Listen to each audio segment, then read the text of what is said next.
আসসালামু আলাইকুম।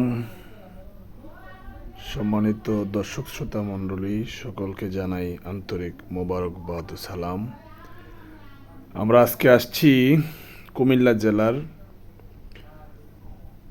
আদিনা মুরাদ, যেখানে পরিচিত আদিনা মুরা নামে।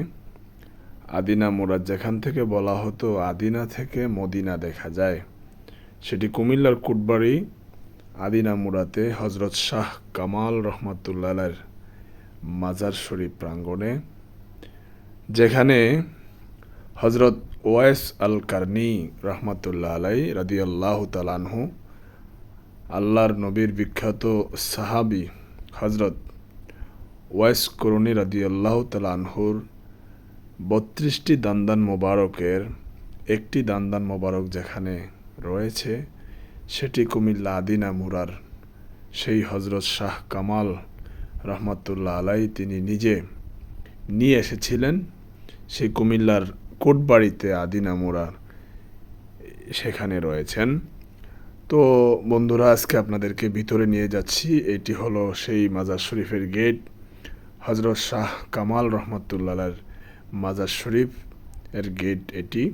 আমরা ভিতরে প্রবেশ করব, অল্প সময়ের মধ্যে আপনারা দেখতে পাবেন সেই বিশ্ববিখ্যাত সাধক সুফি হজরত শাহ কামাল রহমাতুল্লাহর আস্তানা শরীফ, মাজার শরীফ, যেখানে প্রত্যেক দিন হাজার হাজার মানুষ, পর্যটকগণ এখানে উপস্থিত হন।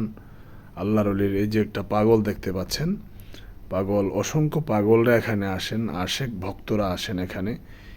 এইখান দেখতে পাচ্ছেন এই সেই হজরত শাহ কামাল রহমাতুল্লাহর মাজার শরীফ, যেটি কুমিল্লার কোটবাড়িতে আদিনা মুরায় রয়েছে। অসংখ্য ভক্তবিন্দুরা এখানে উপস্থিত হন। প্রত্যেক বৃহস্পতিবারে এখানে পবিত্র মিলাদ মাহফিল, জিকির আজকার হয়।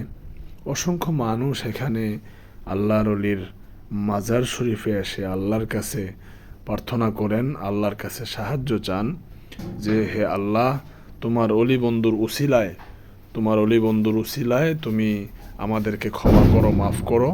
এবং কি সেই আল্লাহর অলির উসিলা দিয়ে মানুষ অসংখ্য নেয়ামত পেয়ে থাকেন আল্লাহর পক্ষ থেকে।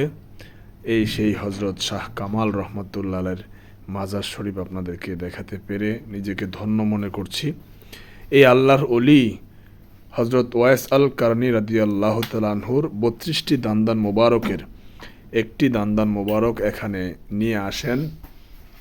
আপনাদেরকে ঘুরে ঘুরে আমি দেখাচ্ছি। আপনারা দেখতে পাচ্ছেন সকলে হজরত শাহ কামাল রহমাতুল্লাহর মাজার শরীফ। সেই প্রাচীন কয়েকশো বছর আগের একটি মসজিদ